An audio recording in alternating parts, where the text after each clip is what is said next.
শারীরিক মেলামেশা করতে পারবো না। তুমি যতই আমার বয়ফ্রেন্ড হও না কেন, আগে আমাকে বিয়ে করো। এরপর যা ইচ্ছে তাই করিও হাসিব। তার মানে তুমি রাজি হবে না? ঠিক আছে, তোমাকে রাজি হতে হবে না, এখানেই ব্রেকআপ। প্লিজ এমন কথা বলিও না। তোমাকে আমি অনেক ভালোবাসি। তোমার ছাড়া বাঁচব না। যদি ভালোই বাসতে তাহলে শারীরিক মেলামেশা করতে।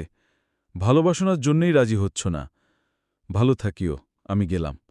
হাসিব, তুমি এমন পাগলামি করতেছ কেন? একটু বোঝার চেষ্টা করো। আমার বোঝাবুঝি শেষ। আমি আর তোমার সাথে সম্পর্ক রাখতে চাই না। সামান্য শরীরের লোভে তুমি সম্পর্কটি নষ্ট করলে? ভালো, খুবই ভালো। হ্যাঁ, যেখানে ভালোবাসা নেই, বিশ্বাস নেই, সেখানে আমি থাকি না। ভালোবাসা এবং বিশ্বাস দেহ বিলিয়ে দিলেই হয় না। বেশি কথা বলতে চাচ্ছি না। আল্লাহ হাফেজ। আর কখনো তুমি আমার সঙ্গে যোগাযোগ করতে চেষ্টা করবে না। তোমার মতন ছেলের মুখটা পর্যন্ত আমি দেখতে চাই না। ওকে। এরপর আয়েশা এবং হাসিব দুজন দুজনের গন্তব্যে চলে যায়। সত্যি, কিছু কিছু ছেলে শুধুমাত্র দেহের জন্যে ভালোবাসে। তারা কখনো কাউকে সত্যিকার ভালোবাসতে পারে না।